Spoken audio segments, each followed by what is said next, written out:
Hegel said the owl of Minerva flies at dusk, i.e. between the bright day and the dark night, is when the true intellectual comes out like an owl. And those skills are precious. You know, that's what philosophy is all about. And I think the internet can carry that, but we have to challenge the kind of bipolar, you know.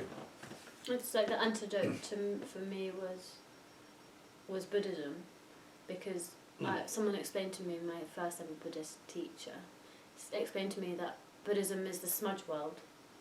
It's like living in the smudge. It's the space in between two things. And you can smudge as in like charcoal. Yeah, like so you have a line. It's like just the smudge in between the two worlds. It's the middle way, but it's also this like murky, not there, not here. Don't hold on to your things so tightly because they'll be proved wrong to you all the time. Right. Let go of the like need to know for sure everything, and this like get rid of the binary thinking in your own mind. But that doesn't sell on the internet. That doesn't. Well, that's the problem. That's why it's not clickable. So they post horror. Yeah. Liberals taking over the White House if Biden wins. You know, and so all the right wing click it, and vice versa. Whereas the smudged world of true enlightenment, as you say, doesn't sell. Maybe we need to rethink the economics of the world. No, definitely we need as to. Thomas Piketty wants, and rethink a sort of caring ethical capitalism. Well, Can I ask that next question then? Yes, go on. So you spent, before you came here, and you've been working in the camps in Calais helping refugees who are stuck in a smudge world because they're not allowed to come to Britain, they don't want to go back to war-torn countries, they're stuck in nowhere, limbo land. Yes. Welcome to philosophy. You can go back there and teach philosophy classes. So the question I've got is, okay, hang on. Sorry, I got caught up in my own metaphor there. Okay, tell us about your time in the Zen monastery. Okay. Because you went to study there, didn't you? And you did a retreat. Yeah. And it was in France. Yeah. Tell us what you did. Why was this Zen monastery good? So, I'd spent 9 months in the refugee camp. I'd gone there to try and find this. Like the difference in the world, to understand what was going on, to try and find a community of people that were working. It's not just about the work we're doing on the field, like for refugees. It's also about the organising of the structure. In the warehouse, you know, you have free food, you have free tampons, you have free counselling. It's like a small idea of what it could be, and I got there and I thought. I got there years ago, and I thought this is a little taste of something that could be the thing, the new paradigm. It could be, and it's young people doing it, and there's no like, it's just people. It was pure grassroots, and actually, what I found out after time was that it had been over-infrastructured and institutionalized. And I found the same capitalist mindset, which is a sickness, I think, it's like an actual sickness that we've internalised, came into the volunteers. And I really like the work with refugees, with people, with the people who are living out in tents, in fields and things. I like doing that work, so I would spend as much time in the week as I could outside just helping people, not helping people, just whatever, doing the work. Interacting and sharing the wood and all that. And other things, and trying not to spend time at home, because what was happening at home was that each organisation was fighting with each other, and then there was lying, and people would come, and it was like being in school but times 100, because the trauma that people were experiencing made people's reactions really over the top. It's like you turn up life to 1,000%. It's like a drug. There's beautiful moments, and then there's this like horrible backstabbing and crying and people getting injured and dying. I mean, we shouldn't forget refugees, and like you're going dying. Out and seeing your horrible things. And I have friends who lost legs, who cut their head open, lots of things. You know, lots and lots of stories, millions of them, and. It was all very overwhelming, but the So thing you that wanted hurt to me escape most, to get to the... I wanted to Yeah. find a way of reducing ego, so that I could go back and do that work in a less egotistical way, in a more balanced way, in a more objective way. And I'd done this summer where I was earning money, and I was introduced to a Buddhist man, and he told me about Buddhism, and I thought, okay, I'm going to go. It spoke to my soul. I've been thinking about Buddhism for years, and I don't know anything about it. I know nothing about it. I knew nothing. Did you not learn in school? No, No. nothing. I knew nothing. I really knew nothing about it. I just had a concept of... What you thought it might be about. Yeah. And so I found... I was going to drive down to Spain in my van, and I found en route this Zen monastery called Kanchoji, which is just like an hour and a half away from here. And I'd had this summer of like pure hedonism, like lots of psychedelics, lots of... In the festivals? In the festivals, to get the refugee thing out of my system. We'd gone very deep into joyous ecstasy. And lots of dancing, I expect. lots of dancing, lots of rambling and crying and lots of things. And then so I needed to go somewhere to purge it all. And I got to this monastery, and I came with a lot of stuff. I was very, very confused at that time. Very confused as to like what actually could I do to help the world, because that didn't seem to do anything. The festivals, the hedonism and the refugee stuff didn't really feel like it was doing anything. That felt hedonistic too in its own way. And I wanted something more authentic than that. Right. So I got to this monastery, and I went.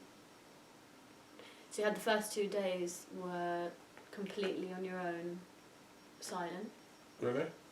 Like in solitude, you stay in your own. Yeah, and they told me, don't bring pen in, don't bring books in, just can't even read or take notes. No, just be with just be with yourself.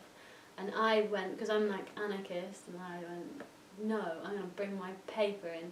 So I ran to the car, had a cigarette. I remember, had a cigarette, ran back into the house with my journal and my pen, and started writing. In the room. Really totally angry, breaking all the rules. Completely, and so angry, like what is this place? Why do they do this? Are you all gay? And I was going to take these questions to him afterwards. And after a day and a half, I had sort of mellowed out a bit, and they gave me very nice food. And they didn't check on the paper and check. They don't care. It's up to you whether or not. It's not rules. It was just their advice. Yeah, it's like if you want to play along, play along. If you don't want to play along, then so you're not going to be reprimanded. Right. So then we came back together, and we weren't meant to talk again. Like, we would eat, but in silence. And it's so disorientating in comparison to where I had been for the last year and a half, which was just constant talking, constant people, no routine, just flaily kind of life. Sort of flow, festival flow. Festival flow, and refugee thing is kind of like its own festival, and it's a very odd world. And I found that this anger rose within me that I'd been holding in from just life, from all different aspects of life. I'd gone to seek out the things that made me angry. My family had made me angry, my friends had made me angry, the world. Academia, probably. Everything. And it all culminated in this one moment in one of our meditation sessions. You're in a dojo, and you're not even meant to look at people. You're not meant to make a sound. It's an incredibly holy place. And I was in it, and he kept talking, that abbot, and I didn't like him. And he kept talking, and I wanted to be quiet. It's meditation, I wanted it to be quiet. And he kept talking poetry and saying stuff over... In French? In French, and being translated into English. And it was like physically making me annoyed. And like, I couldn't explain it. It was like physically... I could this anger welled up in you. And so what happened was I said, shut up, but like a whisper, but it felt like I had screamed it in this room. And I don't think anyone heard me, but I felt it. And then I realised how ridiculous I had been, and how much violence was inside of me, how much anger and stress, and I had held my shoulders up. The first time I ever let my shoulders go down I'd ever experienced that. I didn't even know I was doing this. After you said shut up and the shoulders came up. Everything came down, and I realised, wow, okay, there's a lot I have inside of me. And so I just stopped talking. I tried to go fully deeply into it, and really give my heart to the whole thing, and try and switch off. What they kept repeating was like, try and just go with the flow. Try and switch off the brain. Well, quieten as much as you can. Don't force it, but try and not have the running commentary in the day. Just let things be. And I did, and I got so much. I had loads of tantrums, and I tried to leave, and after the shut up and lots there of were things. others. Yeah, there was lots and lots of stuff. The anger was still there. Because I was still a kid. I was still this like angsty teenager who was angry and felt like I deserved to be angry, and that my anger was more important than this. And I was very questioning of why they had, where are the refugees here? Where's your actual, where are you really helping? Where's the political activism? Where is that? And I think that there's an element of truth in that, but I think what they do is provide a space and a sanctuary for wisdom, that you come and you can take from. They're like plentiful with whatever they're giving, and you come there and you learn, and you can go back or you can stay, and people who stay there aren't people who are going to be the activists, they're the monks who are going to monk. Well, monkism is a sort of activism. Exactly, right. yeah. They're like, and what I found was, which was the most like enlightening thing, was you could live in a community and it not be difficult. You could be working towards something bigger than yourself, and not let ego overtake. You split things up equally. You put your hand up if you want to do the washing up, and maybe you'll do it every day if you want to, but you don't have to do it at the same time. You have to play a part in the thing. You have to come downstairs. It's a sort of ideal anarchist, self-organising type structure, like you would like. And it blew my mind, and I felt so happy that I finally found. They are like the beacon of humanity. They're working like relentlessly on trying to perfect themselves, and to be this thing where they go, you don't have to be the way that you are. You don't have to be this person that desires everything. You don't have to be this like. You can reshape from inside out. Yeah. And can I ask? Just a practical question. So it's a community. It's just south of Limoges, isn't it? Is it a sort of traditional French farmhouse? What have they? Why is it a monastery? It used to be a convent. It used to be a. Okay, it was a Catholic convent. Yeah. With nuns. And then this guy, I don't know his name, but it's their lineage from Japan came and bought this place. Okay. And it's been there for 30 years or 40 years, I think. Oh right, as a Zen. A Zen monastery. Okay, but the buildings are built as a convent. Yeah, so the main building, but then they've built like a kind of Japanese style outhouses with tiny little Zen gardens and a koi pond, but very, very basic, minimal, with a nice lake. It's it's very beautiful. It's not. Have you've not been to Japan? No. It's one of the places I've not been to, but I'd love to go because I've studied Japanese history, Buddhist philosophy, and also Shintoism, which interests me. It's the other religion of Japan, and it's very nature oriented, and you love nature. Yeah. You should go to Japan at some point. I would like to, yeah. I don't even know anything about Shinto. Okay, well, that's a really interesting one to explore. Okay. They're like the Druids of Japan. Japan has like the Sufism. traditional, pagan tradition, Shintoism, and then it had Buddhism brought in later. Yeah. Just as the British Isles and Europe had pagan stuff. Later Christianity came. Okay, I think it's your turn, probably the last question, isn't it? Yeah, so one more. My last question is, now that I'm leaving, what would be your advice to me? If I wanted to say, and for anyone, so a parting gift to me, your top 3 books for me to go and read, and and Okay. just words of advice for a young Seeker. seeker. Okay. Gosh, 3 books. Well, you should read the collected works of Plato. Yeah. I've given you the Republic's Myth of Error. Persevere with that. Yeah. Because they are actually really readable. And you did theatre studies A level. Mm-hmm. Think about putting them on stage. Okay. I'd like to act in them. I'd like to get a theatre company together. It's a serious proposal. I cannot understand why no theatre company has ever started doing these dialogues and performing them. Have they never? They've never really. No.